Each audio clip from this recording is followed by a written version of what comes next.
அந்த மின்சார வாரியத்தை காப்பாற்ற வேண்டும் என்பதற்காக எவ்வளவு போராட்டங்கள் திமுக முன்னெடுத்திருக்குங்கிறத ஒரு தடவை அவர் திரும்பி பார்த்தாருன்னா இது போன்ற கருத்துக்களை அவர் முன்வைக்க மாட்டாரு.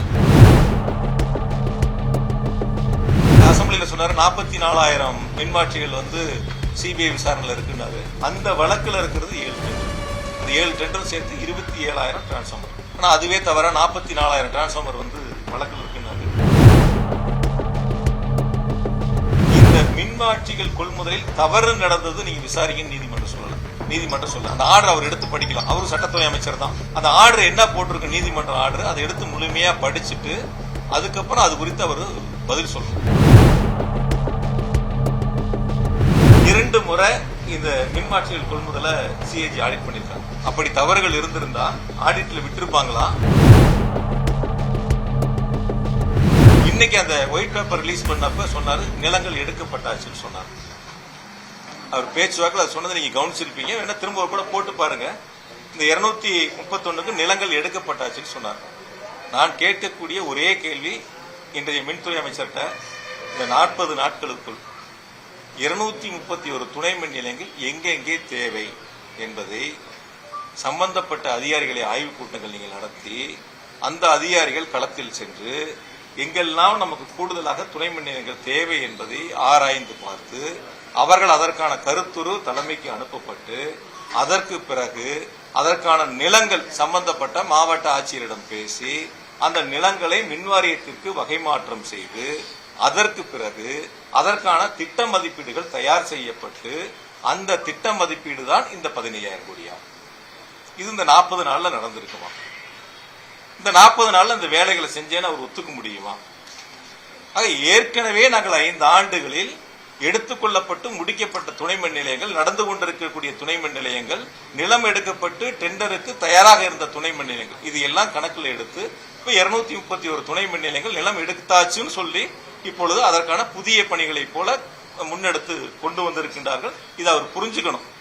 எப்ப நிலம் எடுத்தாங்க, எப்ப அந்த ப்ரொபோசல் வந்துச்சு, எப்ப எஸ்டிமேட் போட்டாங்க, அதனோட காஸ்ட் என்னங்கிறதெல்லாம் எந்தெந்த தேதியில நடந்துச்சு அப்படிங்கறத இன்றைய அமைச்சர் புரிஞ்சுக்கிட்டாருன்னா கொஞ்சம் பெட்டரா இருக்கும். அப்புறம் அதே போல இன்னொன்னு சொன்னாரு. அந்த இடத்துல அந்த ஒப்பந்த தொழிலாளர்களை பத்தி உங்களுக்கு நல்லாவே தெரியும். மின்சார வாரியத்தில் பணிபுரியக்கூடிய ஒப்பந்த தொழிலாளர்ங்கிறது யார் டெண்டர் எடுத்தாங்களோ, அந்த கான்ட்ராக்ட் எடுத்தாங்களோ அவங்க கிட்ட பணிபுரியக்கூடியவங்க. பெரும்பான்மை யாருமே மின்சார வாரியத்தில் 10 வருஷம் 15 வருஷம் அவங்க பணியாற்றி இருப்பாங்க. ஆனா யாரோ ஒரு ஒப்பந்தம் எடுத்தவங்க கிட்ட அவங்க கான்ட்ராக்ட் பேசிக்ல பணியாற்றி இருப்பாங்க. அதனால அவங்கள பணி நிரந்தரம் செய்யணுங்கிற அந்த கோரிக்கைகளை அவங்க முன் வச்சிருக்காங்க. அது சம்பந்தமா அவங்க ஏதோ மின்சார வாரியத்திலேயே 15-20 ஆண்டுகள் பணியாற்றியதை போல அந்த கருத்தை அவர் எடுத்துக்கொண்டார். இன்னொரு முறை அவர் தெளிவா அந்த துறையினுடைய அதிகாரிகளிடத்துல பேசி அதையும் அவர்கள் புரிந்து கொள்ள வேண்டும். அதே போல கிரீன் எனர்ஜிக்கு 5 ஜோனல் கொண்டு வந்திருக்கிறோம் அப்படின்னு சொல்லி சொன்னார்.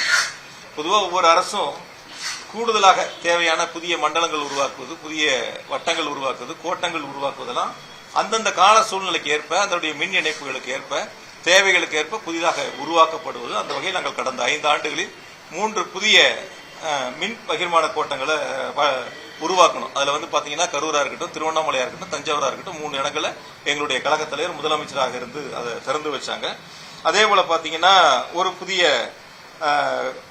வட்டத்தை உருவாக்கணும். அதே போல 11 ஏடி ஆபீஸ் புதுசா எங்களுடைய முதலமைச்சருடைய திருக்கரங்களால் போன 5 வருஷத்துல திறந்து வைக்கப்பட்டது. இந்த புதிய அலுவலகங்கள் உருவாக்கப்படுவது என்பது அந்த சூழ்நிலைகளுக்கு ஏற்ப தேவைகளுக்கு ஏற்ப உருவாக்கப்படுவது. அவர் கிரீன் எனர்ஜியில 2 ஜோனல் இருந்தது 5ஆ பண்ணிருக்கேன்னு சொன்னாரு. சரி, வரக்கூடிய காலங்கள்ல எங்க இருக்கு என்னங்கிறத பார்ப்போம், எப்படி அதனுடைய செயல்பாடுகள் அமைங்கிறத பார்ப்போம். அதே போல இப்ப இந்த மின்கட்டண உயர்வுங்கிறது இருக்காது அப்படின்னு சொல்லியிருக்காரு. சொல்லிட்டு இன்னொரு வார்த்தையும் சொன்னாரு. அந்த மின்கட்டண உயர்வுனால ஏத்தாதனால மின் வாரியத்துக்கு இழப்பு ஏற்படுமானா ஏற்படாதுன்னு ஒரு வார்த்தை சொன்னார். எப்படி ஏற்படாம இருக்கும்? ஆனா எங்க முதலமைச்சர் எங்களுடைய கழக தலைவர் அவர்கள் மின்கட்டண உயர்வு எங்களுடைய டிஎன்ஆர்சி ஒழுங்குமுறை ஆணையம் மின்கட்டண உயர்வை ஏத்துங்கன்னு உத்தரவு போடும்போது அரசு அதுக்கான நிதியை மின்சார வாரியத்துக்கு கொடுத்துருவாங்க. எங்க முதலமைச்சர் கொடுத்துருவாங்க. கொடுத்து பொதுமக்களுக்கு பாதிப்பு இல்லாம அரசு அந்த நிதிகளை கொடுத்து மின்சார வாரியத்திற்கு அந்த இழப்புகளை சரி செய்யும். அப்படிதான் இந்த அரசு செய்யணும். அது இன்னைக்கு அவர் சொல்லல. இந்த அரசு அந்த இழப்பீடுகளை கொடுப்பதற்கு இந்த அரசு தயாராகும். அப்பதான் மின்சார வாரியத்துக்கு இழப்பு ஏற்படாம இருக்கும். அதனால போற போக்குல வந்து இல்ல இழப்பு ஏற்படாது அப்படிங்கிற அந்த ஒரு வார்த்தை கடந்து செல்லக்கூடிய வார்த்தை அல்ல. கடந்த 5 ஆண்டுகளில் டிஎன்ஆர்சி வந்து ஒழுங்குமுறை ஆணையம் வந்து மின் கட்டணம் உயர்த்திய போதெல்லாம் அரசினுடைய நிதிகளை கொடுத்து முதலமைச்சர் பொதுமக்களுக்கு பாதிப்பில்லாத ஒரு சூழலை உருவாக்கி தந்தார்கள் என்பதை மட்டும் இந்த நேரத்தில் நான் சொல்றேன். அதே போல பேட்டரி ஸ்டோரேஜை பத்தி சொன்னாரு. இன்னொன்னு சொல்லுவாருன்னு நினைச்சு நான் அந்த பேட்டரி ஸ்டோரேஜை பத்தி இது நாங்க இருக்கும் போதே இதுக்கான டெண்டர் வெளியிட்டு பேட்டரி ஸ்டோரேஜுக்கு டெண்டரும் முடிஞ்சு ஏறத்தாழ 1500 மெகாவாட் ஹவருக்கு வந்து கொடுக்கப்பட்டிருக்கு. இது அடுத்து நம்ம எவ்வளவு தேவைகள் இருக்கு அது ட்ரையல் பேசிக்ல இப்ப கொடுத்துருக்கு. ஃபர்ஸ்ட் பேசிக் கொடுத்தாச்சு, 1500 மெகாவாட் அவருக்கு கொடுத்தாச்சு. இப்ப அடுத்து இவங்க கூடுதலா கொடுக்கணும்னா கொடுக்கலாம். இது முன்னாடி இந்த திட்டங்களை எடுத்திருக்கிறாங்க. நாங்க அடுத்து இதை தொடர்ந்து இதை நாங்க செய்ய போறோம் அப்படின்னு சொல்லியிருந்தா பரவாயில்ல. இதை புதுசா அவங்க இப்ப கொண்டு வர்றதை போல ஒரு தோற்றத்தை உருவாக்கி இன்றைய ஒயிட் பேப்பர் ரிலீஸ் அப்ப பத்திரிகையாளர்கிட்ட சொல்லியிருக்காங்க. அதே போல பம்பு ஸ்டோரேஜை பத்தி சொன்னாங்க. புதிய மின் திட்டங்கள் இல்லைன்னு சொல்லிட்டு 15 இடங்கள்ல 13,500 மெகாவாட் அளவுக்கு பம்பு ஸ்டோரேஜில் நீர் மின் உற்பத்தி திட்டங்கள் கண்டறியப்பட்டு அதற்கான பணிகள் கடந்த 5 ஆண்டுகளில் முன்னெடுக்கப்பட்டிருக்கின்றன. அது வந்து அவர் அந்த இடத்துல சொல்லியிருக்கலாம். இந்த மாதிரி திட்டங்கள் 15 திட்டங்கள் வந்து 13,500 மெகாவாட் அளவு கண்டறியப்பட்டு அதற்கான பணிகள் முன்னெடுக்கப்பட்டிருக்கு. அது ஒயிட் பேப்பர்ல சொல்லலாம். அது சொல்லல. ஏதோ புதுசா இனிமேல் வரும்போது அவங்களே கொண்டு வந்ததை போல ஒரு கருத்தை முன்வைக்கிறதுக்கான அந்த முயற்சியா தான் நான் பாக்குறேன். அதே போல வந்து அதிக செலவுன்னாரு. இப்ப நான் சொன்ன இதெல்லாம் எவ்வளவு சப்ஸ்டேஷன், எவ்வளவு வந்து டிரான்ஸ்பார்மர் போட்டிருக்கு, எவ்வளவு வந்து இஎஸ்டி லைனு, எவ்வளவு ஹெச்டி லைனு, எவ்வளவு எல்டி லைனு, இப்படி தொடர்ச்சியா வந்து செய்யக்கூடிய பணிகள் கூடுதலாக எவ்வளவு வந்து செலவாயிருக்கு இதெல்லாம் சொன்னோம். ஆனா வந்து அதிக செலவுன்னு பல முறை சொன்னாரு. ஒரே ஒரு வேண்டுகோள், உங்க மூலியமா மின்துறை அமைச்சர் வந்து செய்ய வேண்டியது வகை வாரியா போடணும். எந்தெந்த வகைகள் ஆண்டு வாரியா வருமானம் எவ்வளவு, எந்தெந்த வகையில் ஆண்டு வாரியாக செலவினங்கள் எவ்வளவு, இதை சொன்னாருன்னா வெளிப்படைத்தன்மையோடு இருக்காருன்னு அர்த்தம். ஆண்டு வாரியா கட்டின வட்டியே சொல்லணும். 1,59,000 கோடிக்கு எவ்வளவு 5 வருஷம் வட்டி கட்டியிருக்காங்கன்னு சொன்னாருன்னா அவரு இந்த 34,000 கோடி இழப்பு ஏற்பட்டதில்ல, அது எப்படி வந்ததுன்னு அவங்களுக்கு தெரியும், மக்களுக்கும் தெரியும், எல்லாரும் நம்ம தெரிஞ்சுக்க முடியும். அதை சொல்லணும், சொல்லுவாங்க நான் எதிர்பார்க்கிறேன். இல்லைன்னா சொல்ல வைப்போம். அதனால அதுல எந்த இடங்கள்லயும் நாங்க வந்து எங்களுக்கு மடியில கனம் இல்ல, வழியில பயம் இல்லை. அதனால வெளிப்படைத்தன்மையோட தான் நாங்க முழு நிர்வாகத்தையும் 5 வருஷம் எங்க முதலமைச்சர் நடத்தியிருக்காங்க. அதுல எந்த விதமான மாற்று கருத்தும் இல்லை. அதனால அவங்க வந்து இப்ப சொல்லலாம் வந்து அரசியலுக்காக வந்து அரசியல் காழ்ப்புணர்ச்சிக்காக ஒவ்வொரு துறைகள் வாரியா குற்றச்சாட்டு வேணா சொல்லாம தவிர அந்த குற்றச்சாட்டை அவங்க நிரூபிக்கணும். சொல்லக்கூடிய குற்றச்சாட்டை ஒரு பத்திரிகை செய்தியா இல்லாம ஒரு ரீல்ஸா இல்லாம சொல்லக்கூடிய குற்றச்சாட்டை நிரூபிக்கணும். நிரூபிக்கக்கூடிய குற்றச்சாட்டை தான் சொல்லணும். அதனால அவங்க வந்து பொத்தாம் போக்குல போற வழியில அப்படியே பொதுவா ஒரு குற்றச்சாட்டுகளை சொல்வதை ஒருபோதும் ஏற்றுக்கொள்ள முடியாது.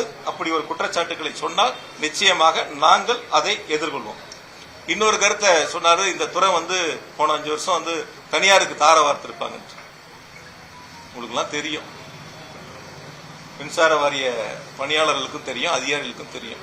திமுக அரசு எங்களுடைய முத்தமிழறிஞர் டாக்டர் கலைஞர் அவர்கள் தொடங்கி எங்களுடைய கழக தலைவர் மாண்பு தளபதி அவர்கள் தொடர்ந்து இந்த மின்வாரியம் அரசே ஏற்று நடத்த வேண்டும், அதற்கான இழப்புகளை அரசே இழப்பீடுகளை கொடுக்க வேண்டும் என்பதெல்லாம் எவ்வளவு உறுதியா இருந்தாங்க, எவ்வளவு போராட்டங்களை நடத்தினாங்கிறது அவருக்கு தெரிஞ்சிருக்க வாய்ப்பில்லை. அதனால கடந்த கால போராட்டங்களை இந்த மின்சார வாரியத்தை காப்பாற்ற வேண்டும் என்பதற்காக எவ்வளவு போராட்டங்கள் திமுக முன்னெடுத்திருக்குங்கிறத ஒரு தடவை அவர் திரும்பி பார்த்தாருன்னா இது போன்ற கருத்துக்களை அவர் முன்வைக்க மாட்டாரு. அதே போல வந்து அந்த ரொம்ப நாளா சொல்றாரு, என்ன சொல்றாருன்னா அந்த மின்மாற்றிகள்ல ஊழல், மதுரையில பார்த்தா சொல்லுவாரு, சென்னையில பார்த்தா சொல்லுவாரு, ஏர்போர்ட்ல பார்த்தா சொல்லுவாரு, மின்வாரியத்துல பார்த்தா சொல்லுவாரு, இந்த மாதிரி ஊழல் நடந்திருக்கு, முறைகேடுகள் நடந்திருக்கு அப்படின்னு. இந்த மின்மாற்றி கொள்முதலை பொறுத்த வரைக்கும் கிட்டத்தட்ட நான் ஏற்கனவே கோயம்புத்தூர்ல அன்னைக்கு கூட பத்திரிகையாளர் சந்திப்புல சொன்னேன். 1987 ஆரம்பிச்சு ஒவ்வொரு ஆண்டும் அதற்கான டெண்டர் நடைமுறைகள் வந்து ஒவ்வொரு ஆண்டும் பல்வேறு காலகட்டங்களில் வந்து அந்த கண்டிஷன்லாம் வந்து ரொம்ப ஸ்ட்ரென்தன் பண்ணி ஒவ்வொரு ஆட்சி இருக்கின்ற பொழுது அதற்கான டெண்டர் வெளியிடப்படும். இந்த டெண்டர் எதுவும் மறைமுக டெண்டர் அல்ல, இது ஆன்லைன் டெண்டர். ஆன்லைன்ல தான் டெண்டர். யாரு வேணாலும் எந்த மூலையில இருந்து வேணாலும் இந்தியாவில் எந்த பகுதியில இருந்து வேணாலும் அந்த ஆன்லைன்ல அந்த டெண்டர் அட்டன் பண்ணலாம். அவங்களுக்கான பிரைஸை கோட் பண்ணலாம், அவங்களுடைய டாக்குமெண்ட்டை அதில் ப்ரொடியூஸ் பண்ணலாம். இதுதான் இருக்கக்கூடிய யதார்த்த சூழல். அதில் அறப்போர் இயக்கம் ஒரு மனுவை கொடுத்து இதில் தவறு நடந்திருக்கு அப்படின்னு சொல்லி ஒரு கருத்தை முன் வச்சாங்க. அதுக்கு பிறகு நீதிமன்றத்துக்கு போனாங்க. நீதிமன்றம் வந்து சிபிஐ விசாரணைக்கு உத்தரவு கொடுத்துருக்கு. அந்த வழக்கு சிபிஐல இருக்கு. சிபிஐல அந்த வழக்கு இருந்தாலும் கூட தொடர்ந்து அவர் வந்து நான் சிபிஐல இருந்ததுனால அது சம்பந்தமா அதிகமாக அதுக்குள்ள கருத்துக்கள் நான் பகிர்ந்து கொள்ள விரும்பாம இருந்தேன். சிபிஐல இருந்தா கூட இன்றைய அமைச்சர் வந்து தொடர்ந்து அதில் ஏதோ மிகப்பெரிய ஒரு தவறுகள் நடந்து விட்டதை போல அசம்பிளியில் சொன்னாரு. 44,000 மின்மாற்றிகள் வந்து சிபிஐ விசாரணையில் இருக்குன்னாரு. அந்த வழக்கில் இருக்கிறது 7 டெண்டர். அந்த 7 டெண்டரும் சேர்த்து 27,000 டிரான்ஸ்ஃபார்மர். ஆனால் அதுவே தவிர 44,000 டிரான்ஸ்ஃபார்மர் வந்து வழக்கில் இருக்குன்னாரு. அவர் சொன்ன கருத்து எப்படின்னு கேட்டீங்கன்னா, வெளியில என்கிட்ட ஒருத்தர் கேட்டார், ஏங்க அந்த 44,000 டிரான்ஸ்ஃபார்மர் பயன்படுத்தலையான்னு கேட்டாங்க. ஒரு பொதுமக்கள் பப்ளிக் என்ன பார்த்துட்டு எங்க அது பயன்படுத்தலையான்னு கேட்டாங்க. இல்லையங்க பயன்படுத்திட்டாங்களேன்னு கேட்டேன். இல்ல அவர் சொன்னதை பார்த்தா எங்களுக்கு அப்படி தெரிஞ்சிச்சு, சிபிஐ வழக்கில் இருக்கிறதுனால அவங்க எடுத்துட்டு போய் அதெல்லாம் வந்து சீஸ் பண்ணி வச்சிருக்கிற மாதிரியும் அது வந்து சரியா பயன்படுத்தல அப்படிங்கிற மாதிரியும் சொன்னாங்களேன்னாரு. இல்ல உங்க மூலியமா ஒரு கருத்தை சொல்லிடுறேன். சிபிஐ விசாரணைங்கிறது இந்த மின்மாற்றிகள் கொள்முதலில் தவறு நடந்தது நீங்க விசாரிங்கன்னு நீதிமன்றம் சொல்லல. நீதிமன்றம் சொல்ல அந்த ஆர்டர் அவர் எடுத்து படிக்கலாம். அவரும் சட்டத்துறை அமைச்சர் தான். அந்த ஆர்டர் என்ன போட்டிருக்கு நீதிமன்ற ஆர்டர் அதை எடுத்து முழுமையா படிச்சுட்டு அதுக்கப்புறம் அது குறித்து அவர் பதில் சொல்லணும். இன்னொன்னு, அறப்போர் இயக்கம் தாக்கல் பண்ணதுல அன்னைக்கு இருக்கக்கூடிய ஜெம் போர்ட்டலா இருக்கட்டும் அல்லது வந்து ராஜஸ்தானோட ரேட்டா இருக்கட்டும், வெளிச்சந்தையில என்ன ரேட்டு இது எல்லாம் போட்டு நம்மளுடைய டெண்டர் கண்டிஷன் ஒன்று இருக்கும். நம்ம போவோம். இப்போ நீங்க ஸ்பேர் பார்ட்ஸ் கிடைக்கும், உங்க டூ வீலருக்கு ஸ்பாட்ஸ் வாங்க போவீங்க. போனோடனே கேட்பார், சார் ஒரிஜினலா டூப்ளிகேட்டா? ஸ்பேர் பார்ட்ஸ் என்ன கேட்பாரு, ஒரிஜினலா டூப்ளிகேட்டா பாருங்க. ஒரிஜினல் ஒரு ரேட் இருக்கும், டூப்ளிகேட் ஒரு ரேட் இருக்கும். நம்ம எதை விரும்புறோமோ அதை வாங்கிக்கலாம். ரெண்டையும் எடுத்து டேபிள்ல வைப்பாங்க. நம்ம விரும்புறோம் சார் நம்ம ஒரிஜினல் கொடுங்கன்னு கேட்டு வாங்குவோம். ஆக நம்ம போட்ட அந்த மின்மாற்றி கொள்முதல்ல நம்ம போட்டிருக்கிற கண்டிஷன் என்ன, ராஜஸ்தான் போட்ட கண்டிஷன் என்ன, இந்திய நேஷனல் அளவில் இருக்கக்கூடிய டிரான்ஸ்ஃபார்மரோட ஃபெயிலியர் ஆவரேஜ் என்ன, நம்ம ஸ்டேட்டோட ஃபெயிலியர் ஆவரேஜ் என்ன, இது எல்லாம் அவரு வெளியில சொல்லணும். இது எல்லாம் வெளியில அவரு சொல்லணும். பொதுவாக அவர் சொல்லியிருக்கக்கூடிய அந்த 7 டெண்டர்ல குறிப்பா குறிப்பிட்டு சொல்லக்கூடிய ஒரு டெண்டர் M11 ஒரு டெண்டரை வந்து அவர் குறிப்பிட்டு சொல்றாரு. நிறைய 7 லட்சத்துக்குனாரு, அப்புறம் 8 லட்சம்னாரு, அப்புறம் 11 லட்சம்னாரு, 12 லட்சம்னாரு, இப்படி வசதிக்கு தகுந்த மாதிரி சில நேரங்கள்ல மாத்தி சொல்றாரு. அன்னைக்கு இருக்கக்கூடிய விலைகள் பொதுவா இந்த டிரான்ஸ்ஃபார்மரை பொறுத்த வரைக்கும் காப்பர் தான் மிக முக்கியம். காப்பர் வந்து உலக சந்தையில என்ன விலைக்கு இருக்கு அதை ஒட்டி தான் அந்த டெண்டருக்கான ரேட்டை கோட் பண்ணுவாங்க. 2021ஆம் ஆண்டு தான் உலக சந்தையில காப்பர் உச்சபட்ச ரேட்ல இருந்துச்சு. அன்னைக்கு அந்த டெண்டர் கோட் பண்ணப்ப அந்த ரேட்டை அவங்க கோட் பண்ணியிருந்தாங்க. கோட் பண்ணதுக்கு அப்புறம் வந்து ஜெம் போர்ட்டலா இருக்கட்டும் இல்ல ராஜஸ்தானா இருக்கட்டும் எல்லா ரேட்டையும் எடுத்து கோட் பண்ணி அந்த டெண்டர் எங்களுடைய மின்சார வாரியத்தில் அதுக்கான கமிட்டி ஆய்வு செய்து அதுக்கு பிறகு பிஎல்டிசியில கொடுத்து அவங்க அதை ஆய்வு செஞ்சு அப்புறம் போர்டுக்கு போகுது. போர்டுக்கு போனதுக்கு அப்புறம் போர்டுல வந்து யாரா இருக்கா, பைனான்ஸ் செக்ரட்டரி இருக்காங்க, எனர்ஜி செக்ரட்டரி இருக்காங்க, இண்டஸ்ட்ரி செக்ரட்டரி இருக்காங்க, செக்ரட்டரி எக்ஸ்பெண்டிச்சர் இருக்காங்க, ஐஏஎஸ் ஆபிசர். ஆக மூத்த ஐஏஎஸ் ஆபிசர் அடங்கியதான் மின்சார வாரியத்தினுடைய போர்டு. அந்த போர்டுல முன்னாடி என்ன விலைக்கு வாங்கணும், ஜெம் போர்ட்டில் என்ன ரேட் இருக்கு, மற்ற ஸ்டேட்ல என்ன ரேட்டுக்கு வாங்கியிருக்காங்க, ராஜஸ்தான்ல என்ன ஸ்டேட்டுக்கு வாங்கியிருக்காங்க, அங்க என்னென்ன கண்டிஷன் எல்லாம் போட்டிருக்கிறாங்க, நம்ம என்ன கண்டிஷன் போட்டிருக்கிறோம், இதனோட லைஃப் என்ன அதனோட லைஃப் என்ன, இதெல்லாம் ஒப்பிட்டு பார்த்து தான் அந்த குழு அதுக்கான ஒப்புதலை கொடுப்பாங்க. ஒரு கால் அந்த ரேட் அவங்க ஒத்துக்கலன்னா திருப்பி அனுப்புவாங்க. யாரெல்லாம் டெண்டர் போட்டாங்களோ அவங்கள நீங்க திரும்ப அவங்கள அழைச்சு பேசுங்கன்னு சொல்லுவாங்க. இதுதான் இருக்கக்கூடிய நடைமுறை. அவங்க இன்னொன்னு என்ன சொல்றாங்க, எல்லாரும் எப்படி ஒரே பிரைஸ கோட் பண்ணான்னு சொல்றாங்க. எல்லாரும் ஒரே பிரைஸ் L1 போட்டாலோ L2 போட்டாலோ எல்லாத்தையும் அழைச்சு ரேட்டை குறைக்க சொல்லி பேசுவாங்க. குறைக்கலன்னா கேன்சல் பண்ணி ரீடெண்டருக்கு போவாங்க. இது கடந்த காலங்களில் தொடர்ந்து இருக்கக்கூடிய நடைமுறை. அந்த டெண்டரை பொறுத்த வரைக்கும் நான் வந்து M11 பொறுத்த வரைக்கும் அவங்களுக்கு நான் சொல்றது என்னன்னா, டெண்டர் போடும்போது வந்து 26 பேர் போட்டிருக்காங்க. 26 பேர் அந்த டெண்டரை கோட் பண்ணி போட்டிருக்கிறாங்க. அதுக்கு பிறகு அவங்கள்ட்ட தொடர்ந்து அழைச்சு பேசி பேசி பேசி ரேட்டை குறைக்க சொல்லி ரேட்டை குறைக்கிறாங்க. அதாவது 13,72,930 ரூபாய்க்கு அந்த டிரான்ஸ்ஃபார்மர் வந்து ரேட்டை கோட் பண்ணியிருக்காங்க. 26 பேர் அழைச்சு பேசி கடைசியா 16 பேர் தான் வந்து 12,49,800 ரூபாய்க்கு ஒத்துக்கிறாங்க. ஒத்துக்கிட்டு 16 பேர் மட்டும்தான் ஒர்க் ஆர்டரா வாங்குறாங்க, பர்ச்சேஸ் ஆர்டரா வாங்குறாங்க பிஓவை. ஆக 26 பேர் போட்டு 16 பேர் தான் ஒத்துக்கிறாங்கன்னா அவங்க சொல்ற மாதிரி 3 லட்சம் ரூபாய் அந்த டிரான்ஸ்ஃபார்மர்ல லாபம் இருந்திருந்தா, விலை கூடுதலா இருந்திருந்தா ஏன் இந்த 10 பேர் இந்த டெண்டரை விட்டு வெளியே போகணும்? அவங்களுக்கான அந்த வருமானம் இருக்குல்ல, 3 லட்சம் கூட இருக்குல்ல, ஏன் அவங்க வேண்டாம போயிருக்கணும்? அல்லது இதுல தவறு நடந்திருந்தா இந்த டெண்டர் போட்டவங்க ஏன் நீதிமன்றத்துக்கு போகாம இருந்தாங்க? ஒன்னும் அவங்க நீதிமன்றத்துக்கு போயிருப்பாங்கல்ல, அந்த ரேட்டு கட்டுப்படி ஆயிருந்தா எங்களுக்கு அந்த ஆர்டர் கொடுக்கல, அதனால அவங்களை நீதிமன்றத்தை நாடன்னு போயிருப்பாங்க. யாரும் நீதிமன்றத்துக்கும் போகல, யாரும் அவங்களுக்கு ரேட்டும் கட்டுப்படி ஆகலன்னு சொல்லி எங்களுக்கு வேண்டாங்கிறத கொடுத்துட்டு போயிட்டாங்க. ஆக இந்த 7 டெண்டருமே ஒவ்வொரு காலகட்டங்கள்ல கண்டிஷன் நம்ம என்ன போட்டிருக்கிறோம், அவங்க என்ன கண்டிஷன் போட்டிருக்காங்கிறத ஒரு நிமிஷம் நம்ம அதை பார்த்தோம்னா அதை மின்துறை அமைச்சர் எப்பயாவது அதை கொஞ்சம் வெளிப்படத்தன்மையோட கொஞ்சம் பத்திரிகைகள்கிட்ட பகிர்ந்துக்கிட்டாருன்னா கொஞ்சம் பெட்டரா இருக்கும்.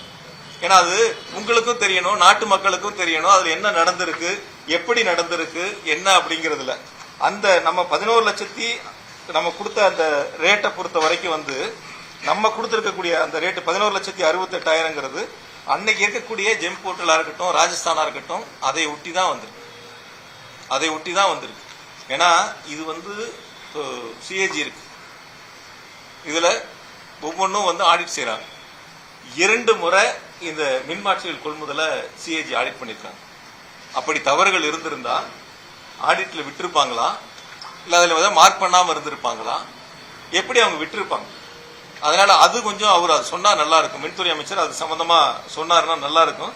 நான் சொன்னேன் 2021 காப்பர் ரேட் எவ்வளவு டாப்னு சொல்லிட்டு, அதாவது $9,317 மெட்ரிக் டன். இதுதான் ஹையஸ்ட் காப்பரோட ரேட். அதனால அதுக்கான விதை ஒண்ணு. இன்னொன்னு இப்ப நம்ம போட்டிருக்கிற கண்டிஷன்ல சிலதை மட்டும் சொல்றேன். நிறைய கண்டிஷன் நம்ம போட்டிருக்கோம் மற்ற ஸ்டேட்டை விட. அந்த கண்டிஷன்ல நம்ம போட்டிருக்கிறது 60 மாசம். நம்மளுடைய மின்மாற்றி 60 மாசம் அவங்க பொறுப்பெடுத்துக்கணும், அந்த கேரண்டி பீரியட். ஆனா அதே ராஜஸ்தான் போட்டிருக்கிறது 36 மாசம். 36 மாசம் தான் ராஜஸ்தானுடைய கண்டிஷன். அதே மாதிரி பெர்ஃபார்மன்ஸ் கேரண்டின்னு இருக்கு. 5% நம்ம சப்ளையோட அவங்களோட பேமெண்ட்ல புடிச்சு வச்சுக்கோம். இந்த 60 மாசமும் எந்த ஃபால்ட்டும் இல்லாம இருந்தா தான் இந்த 5% அவங்களுக்கு நம்ம ரிலீஸ் பண்ணுவோம். ஆனா ராஜஸ்தான்ல என்னன்னு பாத்தீங்கன்னா 0.5%, 0.5ல இருந்து 1% வரைக்கும் தான் அந்த கேரண்டி செக்யூரிட்டி டெபாசிட்டை புடிச்சு வைக்கிறாங்க. நம்ம 5% புடிச்சறோம். 5 வருஷம் கழிச்சு ரிமார்க்ஸ் இல்லாம இருந்தா அவங்களுக்கு அந்த பேமெண்ட்டை நம்ம ரிலீஸ் பண்றோம். டிசைன் லைஃப்னு ஒன்னு இருக்கு. நம்மளோட லைஃப் 25 வருஷம், ராஜஸ்தானோட லைஃப் 10 வருஷம், நம்மளோட லைஃப் 25 வருஷம். இன்னைக்கு கூட நான் கடைசியா சொல்றேன், மின்துறை அமைச்சர் இன்னைக்கு சொன்னாரு 25 வருஷம் கடந்த மின்மாற்றிகள்லாம் இன்னும் செயல்பாட்டில் இருக்குன்னாரு. டிசைன் லைஃப் 25 வருஷங்கிறத எதனால நம்ம அதை கொண்டு ஸ்ட்ராங்கா பர்ச்சேஸ் பண்றோங்கிறத அவரை புரிஞ்சுக்கணும், அதையும் கொஞ்சம் தெரிஞ்சுக்கணும். ஆயில் டெம்பரேச்சரை பார்த்தீங்கன்னா நமக்கு 35 டிகிரி, ராஜஸ்தான் 40 டிகிரி. இது நமக்குள்ள இருக்கக்கூடிய நமக்கு அவங்களுக்குமான வேறுபாடு.